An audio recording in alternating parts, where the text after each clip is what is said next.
Happy new month! Are you ready to talk books? I hope so, because it's reading journal update time. I'm so excited to share with you the books I read in March. We'll set up pages for reviews for each one of them, and I'll give you my spoiler-free thoughts as well. We'll also update all my annual and monthly trackers and set up some fresh pages to track for April too. Hi, I'm Erin, and my monthly reading average is up by 2 books from last year, so that's interesting. As ever, I'm working in my B5 Leaf and Texture notebook from Fossey, and we're going straight to my annual tracker where I'm just adding the book cover and a star rating for each one of the books that I complete over the course of this year. I tend to save up all of my book covers and print and cut stickers for them all in one go, so I just put them in a reusable sticker book until I'm ready to put them in the journal. If you're curious about how I make my book cover stickers, I have a video about that you can check out if you like. I'll make sure that's linked in the description. I did my reading journal updates twice over the course of the month of March, so this is round 1, and I didn't have all of my book covers printed, so the ones I'm missing I'll just put a little placeholder text. If you are one of my Page Majors book club members, we have officially chosen our book for May. Big shout out to Evie for suggesting A Forgery of Fate by Elizabeth Lim, and you can still join us for our April read as well, which is The Midnight Library by Matt Haig. Next, let's update my March reading tracking spreads. I'll be using these 3 Tombow Jewel brush markers to mark on my calendar the start and end dates of the books that I have read, and the left page is for another book cover and star rating for each of those books as well. We'll update that page as we go through and add the review pages for each book, so for now let's just focus on the progress calendar. And in case you were wondering how I collect the data that I use in my reading journal, I use an app called Storygraph. It's free and it's quite powerful. If you're someone who enjoys the end of year wrap-ups that you get from all of the services these days, I think you would really enjoy Storygraph. I'm not sponsored by them or anything, I just really like the app. When you start reading a book, you can search for it, you can choose the format that you read it in, update the app every time you finish a reading session with the percentage or the page number or the audiobook time code. You can make notes along the way, you can do buddy reads with friends, and at the end of the month it makes you some nice little graphics to wrap up your reading, and I just really enjoy that. In fact, I made these sticker sheets based on the stats that Storygraph spits out for you at the end of every month. If you like the look of them, you can purchase them on my website. There's a link in the description down below. They're digital downloads that you can print at home, and if you have a cutting machine, you can cut the file out into stickers like these ones too. You'll be able to tell from my calendar updates here the date that I was filling this out, because suddenly all of the books will stop on the 20th of March. That's the date that I was working on these pages. In the months when I am reading more heavily, I find updating my journal as I go through is a lot easier than trying to do it all in one go at the end of the month, so do recommend that if you are a faster reader. Let's set up some book review pages for the books that I completed in chronological order that I completed them, and I do want to give you a little disclaimer before we get into it. I will never give you spoilers in the voiceover, but if you read the written reviews on my pages, there will be some spoilers in those, so proceed with caution. This first book we're making a review page for is Carving Shadows into Gold by Brigid Kemmerer, which is the second book in the Forging Silver into Stars trilogy. The book before this one was the first book that I ever read of Brigid Kemmerer's, and it turned me into a really big fan, and I've since read a lot of her work. But the third book in this trilogy didn't come out until February this year, so I put the rest of the series on pause. I reread that first book in the series last month, and then finally completed both of the subsequent books in March. As always, I'll try to link to as much of the stationery that I'm using in this video as possible in the description in case you want to check any of it out for yourself. This particular piece of paper that I've used at the top and bottom here is from a William Morris calendar that I got a while ago. The book data sticker right under the book cover and my peach rating sticker here are both some that I DIY'd. You can get those book data stickers on my website as well. And I made this heading out of gold vinyl with my Cricut. I used the gold vinyl that has a kind of a glittery texture to it, and I don't love that stuff. I don't recommend it, but I only had a bit left, so I'm trying to use it up. It doesn't play very nicely with the transfer tape. I think you need one that's got more tackiness, and I don't have that. I've only got this one, so I'm just going to take these off like individual stickers and place them with my tweezers. A few spots they didn't cut so well, so I will fill in the gaps with a gold acrylic marker and just call it a day. It doesn't matter too much. It's just my reading journal, and I try not to put too much pressure on this journal because it's supposed to be fun. I find these books actually quite difficult to decorate the pages for in my journal because the covers don't give you a huge amount to go on. There is some fairly vague imagery going on there, so I kind of just drew from the colours. It's set in a fairly standard medieval-inspired fantasy kind of a setting, but like everything I've read of Brigid Kemmerer's so far, at least in her fantasy series, it's not so black and white as most fantasy series usually are. You typically know who the bad guys are, and you know who the good guys are, and you know which side you're on, but with these stories I find find there's a lot more nuance. There's a lot more of people just trying to do the best they can with the information they have, and the people who are maybe the bad guys often think that they're doing the right thing, which is probably true of other stories too, but I feel like in these ones you get to see more of both sides. It's always difficult to talk about books that are later in a series without giving spoilers, so I don't want to go too much into what the plot of this story is, but like the first book, this one is told from 3 points of view. We follow Jax, Callan, and Tycho.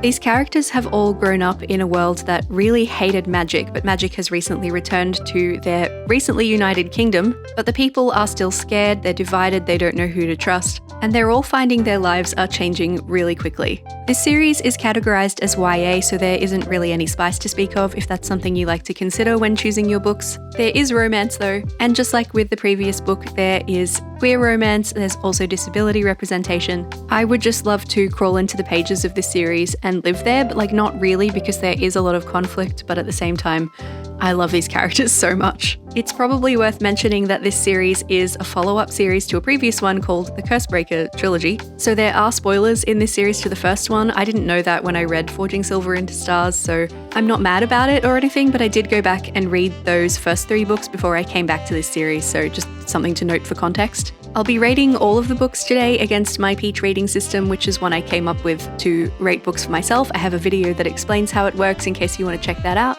I'm giving Carving Shadows into Gold 4 stars for plot, 5 stars for enjoyment, 4.5 stars for artistry, 4.5 stars for character, and 4.5 stars for heart, which gives me a total of 22.5 out of 25. Divide that by 5 to get my final star rating, which is 4.5. Now that I have that information, I'll flip back to my March dashboard over here and I'll add the rating both as a digit and as a star rating too, because I quite often have to round the star rating to make it fit. And I have this sticker book that I just haven't used yet. I've had it for over a year. It's the Stickertopium Romanticy sticker book. I picked it up from Books Kinokuniya the last time I was in Sydney, but I think you can probably get it in a bunch of places. I found a link to it on Amazon. Since there's a lot of contention in this book around who should be ruling, I thought I'd add a couple of the crown stickers from this page over here in the gaps, kind of just around my heading. This one's a little bit too big to fit the space though, so I'm just going to trim it down to fit. Something to know about me if you're new here is that I'm really a digital reader. I prefer ebooks and audiobooks, but I love this series so much. I actually bought the Barnes & Noble exclusive edition because this one has a bonus chapter and I really wanted to read it. And I do have a physical copy of the first book too, although it's not a hardcover, but I was so excited to get to see the map in this much detail because on my e-reader it is not that easy. Funnily enough, I also have a physical copy of the next book we're going to talk about. I've been testing out Al Crate's romance subscription and that's where I got this one. This is Well Actually by Mazey Eddings. Completely new author to me, I wasn't familiar with this one at all, and having somewhat recently read And Now Back to You by B.K. Borison, I felt like there were some parallels going on, which was quite interesting. Not in a shady way, just in an if you enjoyed that, you might also enjoy this kind of way. I'm going pretty minimal on the decorations here because it's not something I had a lot of stickers already in my collection that would work for, but I did have one sticker sheet from Sticky. It has a lot of computers and record players and cassette players with flowers blooming out of them. That just felt like the closest fit for this one because there is a lot of technology involved in the story. And I'm just pairing it up with some blue origami paper as a bit of a background. These colours don't really go with the book cover too much, but I don't mind because I think it still looks cute. And I have to give a massive shout out to the Languo acrylic brush markers. Look how juicy this pen is, it's so delicious. I got these ones from Journal Say and I'm mostly just trying to somewhat copy the lettering from the book cover, but not too exactly. It just kind of has to look like handwriting, I guess. I'm pairing it up also the same marker with my alphabet letter stamp set. You can also get this one from Journal Say. It is my favourite way to add headings and author names when I don't know what to do and I was out of ideas here, so letter stamps it is. I really enjoy using my acrylic paint markers with my stamps because that means I don't have to buy a bunch of stamp pads in different colours. I can just use what I've already got. I really like that. Well Actually follows Eva Kitt. She is our singular first-person point of view for this story, and she is the host of an internet talk show where she eats hot dogs with her celebrity guests. It's very Chicken Shop Date. I'm guessing it's probably inspired by that. And one night, after a few too many glasses of wine, she's on TikTok and she sees a guy she used to date in college that she had horrible experiences with, who is now a feminist content creator. And she stitches his TikTok and she calls him out. And it blows up. The company she works for wants to leverage this, so they strike a deal with this guy, his name is Riley, that she will appear on his podcast and he will appear on her talk show, and they will try and sort out their differences and work out what went wrong between them. It's a very black cat golden retriever kind of relationship dynamic. Eva is very standoffish, she's very guarded, she's very acerbic, and I was really impressed with Mazey Eddings' writing. I found she was very sharp, very astute, very funny. She kind of gave me an American Vari McFarlane kind of a vibe, and I love Vari McFarlane, so that's very high praise. I found this book so much fun. I found it really easy to read, but I also feel like maybe we went a little too heavy on the spicy scenes. I think there were a few more than we maybe needed. There's one in particular that I think is quite necessary to the story, so I'm always okay with that, but I think once we got spicy, we just stayed in that arena for a little too long. That's pretty much my only gripe though. I really enjoyed this story and I'll be looking out for more from Mazey Eddings, so very grateful to Al Crate for introducing me to this author. I'm not sure I loved it enough to keep the hardcover version for my collection, but I'll hold on to it for now until I decide.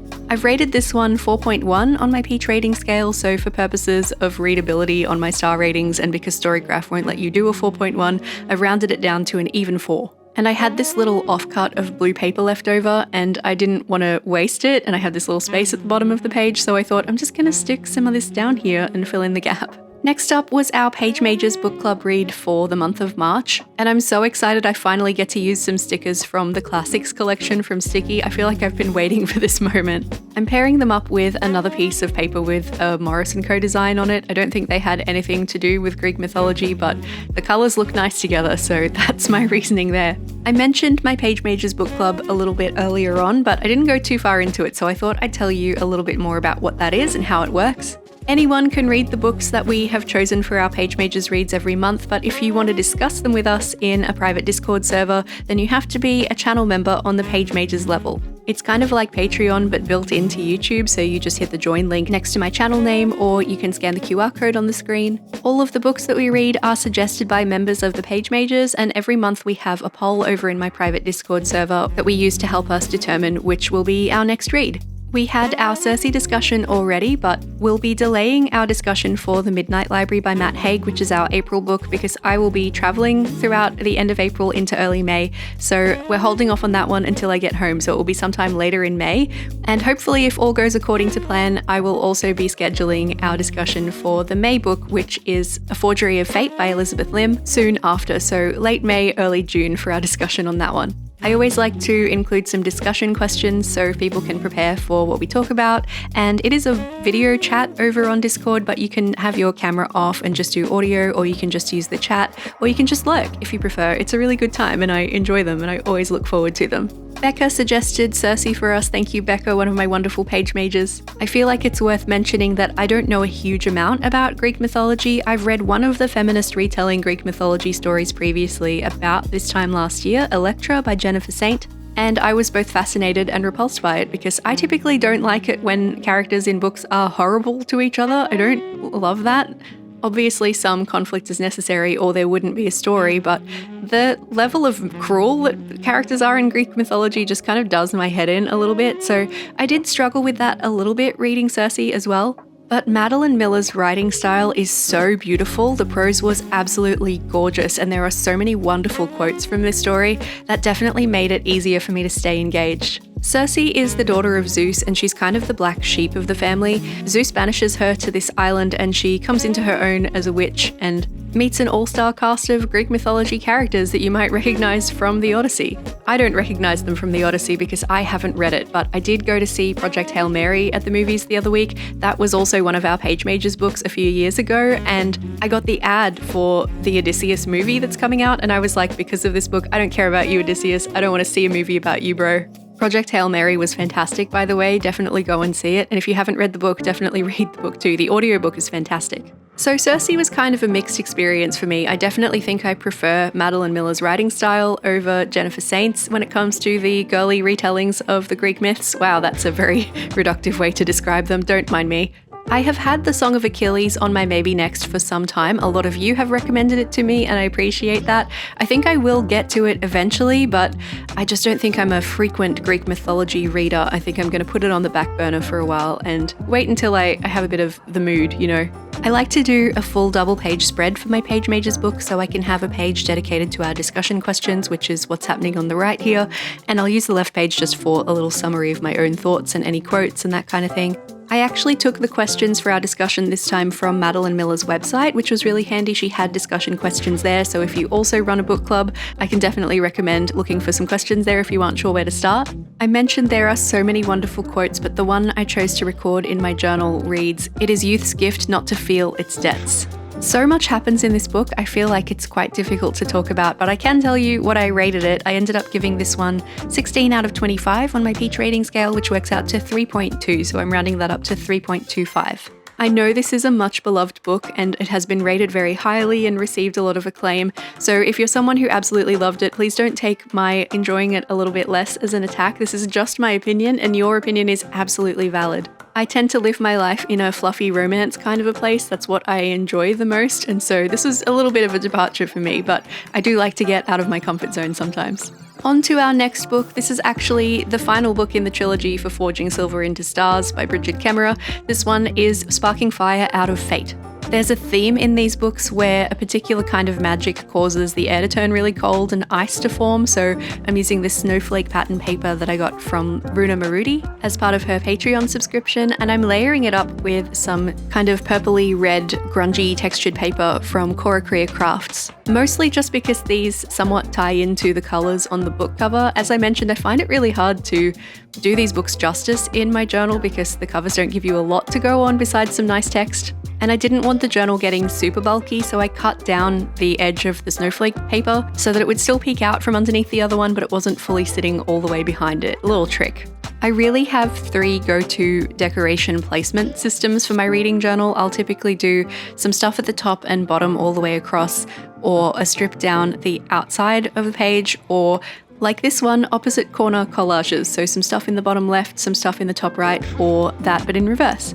I also made a Cricut cut vinyl heading for this one to match the previous, but I did this one in silver, just regular vinyl, not the shimmery version, the sparkly one, and this one cut way better. But I forgot that this one works really well with the transfer tape, so I put each one down as an individual sticker. There's a much easier way. I remembered when I got to the author name here, so I'm doing that one with transfer tape, and that's much faster. I wish I'd remembered for the rest, but here we are. It's okay, it's done. If you do use transfer tape in a journal situation like this, I recommend sticking it to something like the cover of the journal or the leg of your pants or something a couple of times first to take down the stickiness a little, because it can rip up your paper if you're not careful, but it went okay for me here. I believe there is a low-tack version available out there somewhere, but it seems to be really hard to find in Australia, so this method works just fine for me. And I thought I'd add a few more stickers from this Stickertopium Romantasy sticker book because it really does suit this kind of thing. There are a couple of stickers here that are close enough, you know, they're not like super accurate to the story and they don't completely go with the theme because of this yellow background, but I'm just going to make it work. Jax, one of our main characters and main points of view in the story, is an excellent archer, so we're going to add some arrows for him, a quiver and a bow as well. And also this sticker of this guy, I don't really know who I'm representing here with this one because he doesn't super look like the characters. He probably looks more like Jax than Tycho, but Tycho is the one you'd expect to see in armor with a sword. So look, we make do with what we have, right? This one is the last in the series, as I mentioned, so it's going to be quite difficult to talk about without spoilers, so there's not really a lot I can tell you, but this one's from 4 points of view, which is interesting. A character who is present in the previous 2 books, but we haven't seen from their perspective before, gets their own say in this one, which is cool. I was a little bit confused by the ending of this one. It wasn't sort of what I expected, which is not a bad thing in itself, but it has some similarities to some of the things that happened at the end of Brigid Kemmerer's other fantasy series, Defy the Night. So if you've read both of those series, I'd be really interested to chat with you about your thoughts on the ending. They're definitely not the same ending, but they just have some parallels that I find quite fascinating. Regardless, I loved this. I had such a good time. I've given it 4.6 on my Peach rating scale, so I'm rounding that down to 4.5 to make it nice and clean. One thing I will say, I think I've influenced quite a few people to read Brigid Kemmerer books because I simply will not stop harping on about them. I've read them all on ebook. I have no idea what the audiobook audiobook experience is like for any of her stories. A couple of my friends have tried them on audiobook though and said they didn't really get the hype that I was selling, so I don't know, maybe I recommend you read these ones with your eyeballs and not your ears. Just some things to keep in mind, you know. I believe a great audiobook can hide the sins of bad editing, but I also think a terrible audiobook can ruin an excellent story, so things to keep in mind. I love audiobooks, I just don't think they're all created equal, you know. But we can come back to my series tracker here and update that. I have completed this series and I have a dedicated Brigid Kemmerer author tracker too, so I can make some updates here now as well, because I finished 3 of her series now. What is that? That's wild. When I filled out my Book of the Month page on the left here last month, I didn't have a cover for Forging Silver into Stars, so I'm adding that one. It's not consistent with the covers of the other books. It's from a different design, I think, but that's the cover of the version of the book that I have, so I guess it's accurate to that. And I've also made these little reading format icon stickers. These are available from my shop as well in case you want to add those to your own journal. I like sticking them in the corners of my books on this first page, so it's like so much data just at a glance. It's great. I'm just going to bring this page up to speed with my ratings for each book, make sure I've coloured in the star ratings for those as well, and then we can carry on. This was actually the end of this journaling session for me. This was where I was up to at the time, but I did finish 2 more books in the month of March, so we've still got a little bit more work to do. Let's get into our next book review, and when I made the book cover stickers for these spreads, I featured a little bit of that process in my last journal vlog, and a few people were very excited to see a book from this author included. This one is Equal Rites by Terry Pratchett. I owe a huge debt of gratitude to Hazel, Kat and Liz over in my Discord for recommending this book to me. I have read some Terry Pratchett, some Discworld before, but I was looking for something very specific, and that's a book published in 1987. That's the year I was born, and it's one of the squares on my bingo board to read a book published in that year this year. They suggested Equal Rites to me over in my Discord, and I was like, oh, that's perfect. It's happening immediately. I'm trying to match my page here a little bit to the book cover. There are a few covers for the Terry Pratchett books because obviously this one's a few decades old. The washi tape at the top and bottom of the page I picked up from Journal Say. It's very fun and magical. This absolutely insanely juicy marker that I'm trying to keep my cat from stepping on while it's still wet is from Grabby, and I'm going to supplement these with a few stickers from 2 separate sticky sticker sheets that came in one of their Halloween advent calendars last year as well. It's pretty hard to get stickers that really work for the Discworld vibes, but I feel like this witch could be Granny Weatherwax. Like, she is so cute. I love her so much. So I first started reading the Discworld novels when I was in high school in the 2000s. I guess middle school. We don't really have middle school in Australia, but that kind of time. And my school library only had a handful of the books, so I read Mort, I read Interesting Times, and I think Pyramids. And then a couple of years ago, I chose Mort as our Page Majors read for October because that's my birthday month, and I was like, I'm going to pick a book. And I had so much fun, and I kind of haven't read any Discworld since, so it was nice to get back to it. In case you haven't read any of Terry Pratchett's work, it is hilarious. It is so funny. A lot of it is satire, so while it is kind of fantasy stories, a lot of it is poking fun at the genre. It is incredibly self-aware too, and the audiobooks are phenomenal. I have found them a really easy way to get back into Terry Pratchett's books because he doesn't write with chapters or anything. I suppose he did pass away a while ago. It can make it hard to know like where's a natural stopping point, but the audiobooks just make it a little bit more accessible, I think. I actually started this book on the treadmill at the gym, and I was giggling within the first few minutes, and I was like, this was probably not a wise choice, but it was probably the most fun gym session I've had in a while. In this story, a wizard accidentally passes his power on in death to a young girl called Escarina, but traditionally, wizards have always been men, and so when they work out that she's a wizard, everyone's like, that's not possible. But Esk knows she's a wizard, and with the help of her Granny Weatherwax, she wants to get to the Unseen University and enroll. But the university's like, a woman wizard? No, that doesn't happen. Hence the title of the book, Equal Rites, which I think is a really clever play on words. When you put it like this, it doesn't sound like much happens, but you really have to experience Terry Pratchett to understand. He is so funny. I gave this one 4.1 stars. The Discworld novels are kind of like a palate cleanser for me. They're something that's great to get you out of a reading slump. If you've just read something dark and you're like, I don't know if I can do that again, man, then I think a Discworld novel is a really great choice because you will laugh out loud. And there are stacks of them, but you don't have to read them in order, and there are sub-series within. It's a whole thing. Our next book is going to get a double-page spread as well, just like earlier for Circe, because this one is also a Page Majors read. I've just read it really early. This one is The Midnight Library by Matt Haig, and it was suggested by our channel member Millie Atlas. Possibly being a little bit obvious with my stationery choices here, but I'm going with 2 separate text washi tapes from Paper Monogatari. I can't link you to these ones, I'm sorry, because Paper Monogatari is closed while Anna's on maternity leave until summer, fall, kind of Northern Hemisphere time, so sorry about that. As soon as she is back in business, I will be linking to her stuff again though, don't you worry. I'm teaming those tapes up with some sticker sheets from Sticky. The one that is on the right side of the book at the moment is artwork by Marigo Nasuli through Sticky. These ones are actually really thick stickers. They're on kind of a cardstock, so I had to be a bit careful about where I'm using these ones, but I think the reading journal is a good place for them. And because I've only got 4, I thought one in the top and bottom of each page would be kind of perfect. My page decoration doesn't match the book cover again, and I'm alright with that. That's kind of fine. Couple of content warnings for this book. If you need to avoid deep depression and suicidal ideation in stories, this is probably not one to read. It also has pet death, not on the page, but it's quite central to the story, so just know that going in. This book revolves around our protagonist Nora, who is very deeply depressed and decides early on in the story that she wants to end her life. Nothing is going right in her life. She feels like she's always disappointing the people around her, but rather than death, she finds herself in this library that is like limbo. All the books on the shelves of the library are the alternate lives that Nora could have lived if she'd made even just one choice differently, and she gets to go into those lives and experience them to decide if she'd rather live in those than the one that she had been living in the first place. By the way, this is my new Flex Nib fountain pen. Isn't it fun? I'm having such a good time with it. So the story concept is pretty fascinating, and this is a fairly hyped book. A lot of people love this book. I remember a lot of people talking about it a few years ago. It didn't quite hit for me.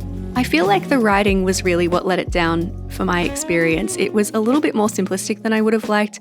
It wasn't particularly pretty writing. It wasn't bad by any means, but it was very easy to follow, but maybe it was a little bit too accessible, if that makes sense. In particular, the scenes in the library, I feel like the character of the librarian, which was Nora's high school librarian, Mrs. Elm, was particularly kind of flat and two-dimensional. She didn't really seem to have much to her, but then she was also kind of a figment of Nora's imagination, so maybe if that was intentional, I don't know. I just kind of wanted a little bit more from it. As much as my description does make it sound pretty dark, it's actually a fairly uplifting book, but I have some issues with the way it represents mental health. Like, I think our girl Nora could have maybe benefited from some therapy, and that's not something that's really touched on in the book at any point. But the themes around letting go of regrets, I think, are really nice and uplifting to read about, and I feel like it might make a really interesting movie. I believe there's a follow-up to this book, The Midnight Train, that's not exactly a sequel, but it's kind of set in the same universe. I don't think I'll be reading that one. I think I'm pretty happy to leave it here with The Midnight Library. But this is a book that has so much scope for discussion, so it's a really, really good choice for a book club read. I definitely think it's great for that. I gave it 3.8. I definitely didn't find it hard to read. I listened to the audiobook for this one, but the more I think about the way this book ended, the grumpier it makes me, and so I may even come back and revise this rating and bring it down a little bit more in the future, but this is what I rated it as soon as I finished the book. Actually, do you know what it reminds me of is A Christmas Carol by Charles Dickens. It has a similar kind of vibe to that at the ending, if that isn't a spoiler. I don't think that's a spoiler. And that is the last of the books that I finished in March, so that's the last one we're going to need to do a review page for, just adding my star rating and my decimal over here onto my March Reads dashboard. I did start another book in March, but I didn't finish it, and I actually didn't read Under Milkwood. I thought I was going to. I still have the audiobook ready to go, so I will get to that, I'm sure, maybe in April. But I'm peeling that book cover up for now because it has no business being here on the March Reads page, and I'm adding What Fury Brings by Trisha Levenseller because that's the book I started but didn't finish in March, so it should go here because it's represented on the progress calendar. Let's flip back to the beginning of the journal and update the annual trackers as well, and while we do that, I have a question for you. I'm going to be away traveling at the time that I would normally have my April Reads video come out. I do these once a month, but I'm not taking my reading journal or my computer with me, so there won't be a new reading journal update video at the beginning of May. So my question is, do you still want to see the usual April reading update just later in the month? It would be sometime after probably the 18th of May for April, or should I just wait and do one really long one at the beginning of June? Let me know down in the comments, and I'll also try and put a poll here because that's apparently a thing that YouTube allows me to do now, so I've never used that before. I'll try it out, I guess, maybe. If it's not there, then I decided not to, I suppose. I have several squares I can colour in on my book bingo, which is really exciting. Of course, equal rights for my book published in 1987. I'm so happy with that choice for that square. I'm going to colour in contemporary fiction as well, and I'm assigning the Midnight Library to that square. I have them numbered so I can write the title on the right page that corresponds with the number to the left page. I've read quite a bit of fantasy, so I can't believe I hadn't coloured this one in yet, but I'm going to assign Carving Shadows into gold for this one, even though it's the second book in the series. I do what I want. And of course, Circe is mythology, so I can colour in the mythology square, and I almost have a bingo there on that second bottom row. That's very exciting.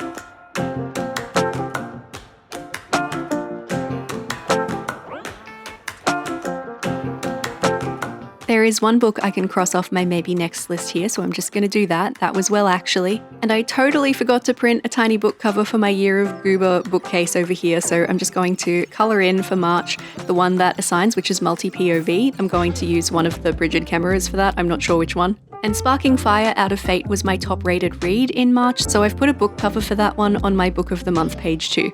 Now we can fill out my reading stats page for March. I completed 6 books over the course of the month, with a total of 1,454 pages read and 26.85 hours listened. On average, it took me 8 days to finish a book. My March reads were 100% fiction, and the genres I read within were fantasy, young adult, literary, science fiction, romance, historical, and contemporary. I almost filled out the wrong pie chart here. It was not the format chart I was going for. I wanted the library one. It's always a bit tricky when I'm reading books that came with book boxes because I often don't read the hard copy that I received. I will go and find a library version too. So this one's sometimes not completely accurate because I both bought a book and got it through the library. But if we say that I bought Well Actually, then we've worked out with 17% bought books, just the one, and 83% library books at 5 for March. And now we can fill out the format pie chart. I read 33% audiobooks, that's 2 of them this month, and 4 digital, or 67%. My average rating for March was 4 stars, which I think is very respectable. I'm pretty happy with that, honestly. And my standout read for the month, same as the one I put on my Book of the Month page, is Sparking Fire Out of Fate by Brigid Kemmerer. Flipping forward to the first of my blank spreads after all of my book reviews for March now, we can get stuck into setting up some tracking pages for April. Again, I'm using 2 tapes here from Paper Monogatari, which aren't currently available, sorry about that, but I'm sure that they may be back in the future. This one's like a deep olive green with white text on it, it's very pretty. And I'm teaming it up with a lovely caramel coloured check washi tape as well, which actually you probably can't get this one anymore even when Paper Monogatari's back, because this one's pretty old. I'm placing those down in some little stacks around the page to act as an anchor, and then I'm going to go in with my detail piece, which is a PET tape from the Washi tape shop.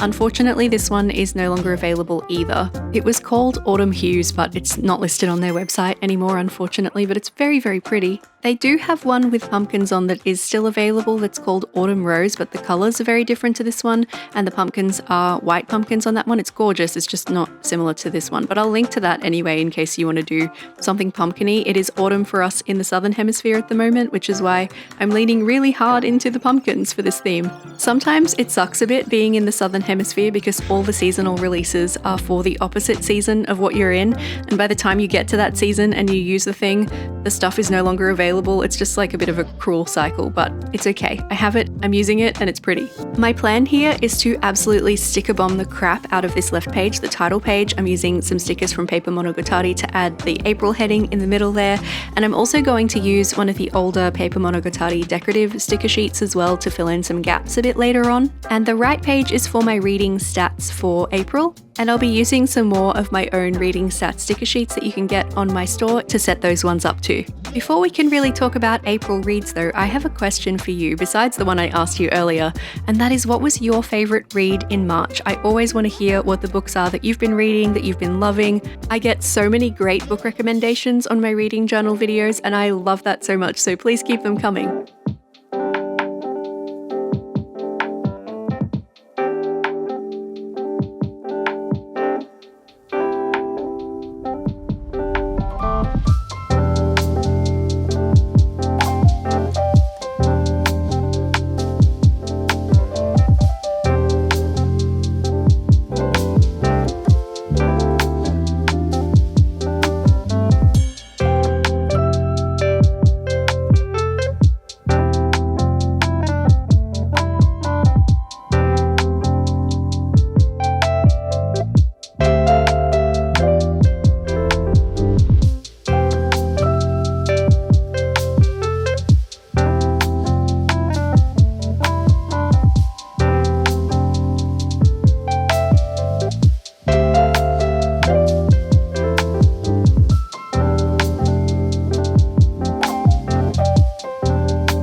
need another format sticker, but I couldn't be bothered printing and cutting more stickers right now, so I'm just going to write format there and we can move on to the next spread. This is my dashboard, so this is where I'm going to have the calendar on the right side, the book covers for everything that I read, whether in part or in full in the month, on the left side.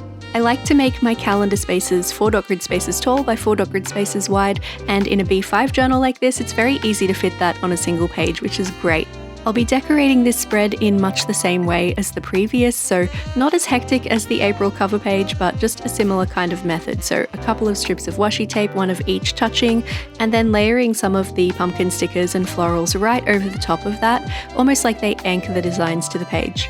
I said in a recent chat on the Planner Pals podcast with Jashi Corinne and Mark Your Pages that I have a method for decoration where I use a solid color, a texture, and a detail. This is a pretty good example of that. So in this case, the green tape is acting as my solid, the texture is coming from that check pattern, and this PET tape is the detail.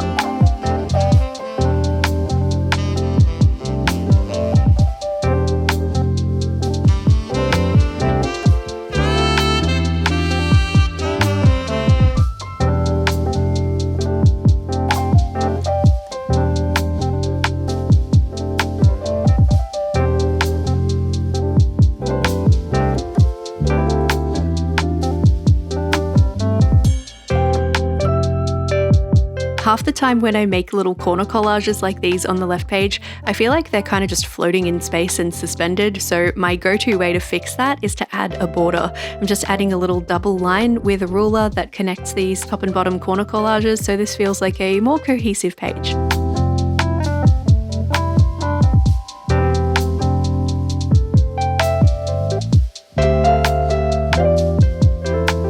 Now let's set some reading intentions for April. I have one book obviously that I've already started, so its book cover needs to go in here. I do intend to actually read Under Milkwood this month too, so I'm going to relocate that book cover that we peeled up earlier from the March page. And because I'm already a little bit ahead on Page Majors reads, I thought I might try and stay really on top of it and read our May book in April too, which is A Forgery of Fate by Elizabeth Lim. And that is it for my March reading updates. Thank you so much for joining me on this reading journey. I would love to keep the conversation going in the comments, so of course tell me about your favourite March read, but also have you read any of these books? What was your experience of them? I especially want to know if it was different to mine. I'm anticipating a bit of a slower reading month for April. Most of my reading will probably happen in the first half of the month before I go on my trip, but I am looking forward to some solid reading time on planes because it does take around about 20 hours to get to the UK from Australia, so I will be doing some reading. And hopefully come mid-May there's enough jet fuel for me to still get home. In case you're keen to keep talking about books with me, here is a link to a playlist of all of my reading journal videos so far in 2026, as well as my playlist of book box reviews from book subscriptions I've been trying out. Happy April reading!